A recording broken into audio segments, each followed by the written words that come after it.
ಇನ್ನು ಬ್ಯಾನರ್ ವಿಚಾರಕ್ಕೆ ಬಳ್ಳಾರಿಯಲ್ಲಿ ಫೈರಿಂಗ್ ನಡೀತಲ್ಲ, ಈ ಪ್ರಕರಣಕ್ಕೆ ಸಂಬಂಧಪಟ್ಟಂತೆ ಇವತ್ತು ಮೈಸೂರಿನಲ್ಲಿ ಸಿಎಂ ಸಿದ್ದರಾಮಯ್ಯನವರು ಪ್ರತಿಕ್ರಿಯೆಯನ್ನ ಕೊಟ್ಟಿದ್ದಾರೆ. ಈ ವಿಚಾರದಲ್ಲಿ ಬಿಜೆಪಿ ಮತ್ತು ಜೆಡಿಎಸ್ನಿಂದ ರಾಜಕಾರಣ ನಡೀತಾ ಇದೆ. ಅದರ ಬಗ್ಗೆ ಈಗ ತನಿಖೆ ನಡೀತಾ ಇದೆ. ವರದಿ ಬರಲಿ, ಆ ನಂತರ ಮಾತನಾಡ್ತೇನೆ. ಸತ್ಯಶೋಧನಾ ನಿಯೋಗ ಕೂಡ ರಚನೆ ಆಗಿದೆ. ಜೊತೆಗೆ ಪೊಲೀಸರು ಕೂಡ ಸುದೀರ್ಘವಾಗಿ ಸೂಕ್ಷ್ಮವಾಗಿ ಈ ಪ್ರಕರಣವನ್ನ ಭೇದಿಸುವಲ್ಲಿ ಯತ್ನಿಸ್ತಾ ಇದ್ದಾರೆ. ಹಾಗಾಗಿ ವರದಿ ಬರಲಿ, ಆ ನಂತರ ಇದ್ರ ಬಗ್ಗೆ ಮಾತನಾಡ್ತೀನಿ. ಇನ್ನು ಸಿಐಡಿ ತನಿಖೆಗೆ ಕೊಡುವಂತಹ ಬಗ್ಗೆ ಕೂಡ ಪ್ರಸ್ತಾಪವಾಗ್ತಾ ಇತ್ತು. ಗೃಹ ಸಚಿವರು ಕೂಡ ಅಗತ್ಯ ಬಿದ್ದರೆ ಖಂಡಿತ ಸಿಐಡಿ ತನಿಖೆಗೆ ಕೊಡ್ತೀವಿ ಎನ್ನುವಂತಹ ಮಾತನಾಡಿದ್ರು. ಇದೀಗ ಸಿಎಂ ಸಿದ್ದರಾಮಯ್ಯನವರು ಕೂಡ ಪ್ರತಿಕ್ರಿಯೆ ಕೊಟ್ಟಿದ್ದು, ಸಿಐಡಿ ತನಿಖೆಗೆ ಕೊಡುವ ಬಗ್ಗೆ ಗೃಹ ಸಚಿವರ ಜೊತೆ ಚರ್ಚಿಸ್ತೇನೆ, ಆ ನಂತರದಲ್ಲಿ ಡಿಸೈಡ್ ಮಾಡ್ತೀವಿ ಎನ್ನುವಂತಹ ವಿಚಾರವನ್ನು ಮೈಸೂರಿನಲ್ಲಿ ಇವತ್ತು ಸಿಎಂ ಸಿದ್ದರಾಮಯ್ಯನವರು ಈ ವಿಚಾರಕ್ಕೆ ಸಂಬಂಧಪಟ್ಟಂತೆ ಪ್ರತಿಕ್ರಿಯೆ ಕೊಟ್ಟಿದ್ದಾರೆ.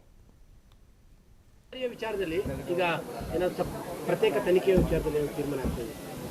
ನಾನು ಇವ್ರ ಜೊತೆ ಹೋಮ್ ಮಿನಿಸ್ಟರ್ ಜೊತೆ ಮಾತಾಡ್ತೇನೆ.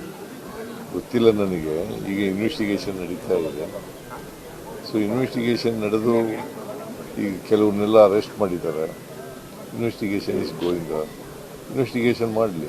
ಕುಮಾರಸ್ವಾಮಿ ಅವರು ನಿನ್ನೆ ಯಾಕೆ ಎರಡೆರಡು ಬಾರಿ ಪೋಸ್ಟ್ ಮಾರ್ಟಮ್ ಮಾಡಿದ್ರು, ಏನು ಇದರಿಂದ ಉದ್ದೇಶ, ಇವೆಲ್ಲ ದುರುದ್ದೇಶ ಇದೆ ಅನ್ನೋ ಆರೋಪಗಳನ್ನ ಮಾಡಿದ್ದಾರೆ.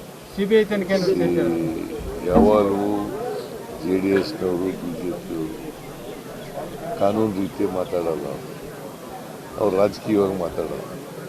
ಅವ್ರು ರಾಜಕೀಯವಾಗಿ ಹೇಳಿದ್ದಾರೆ, ನೋಡೋಣ. ವಿಚಾರದಲ್ಲಿ ಈಗ ಪ್ರತ್ಯೇಕ ತನಿಖೆ ವಿಚಾರದಲ್ಲಿ ತೀರ್ಮಾನ ಆಗ್ತದೆ.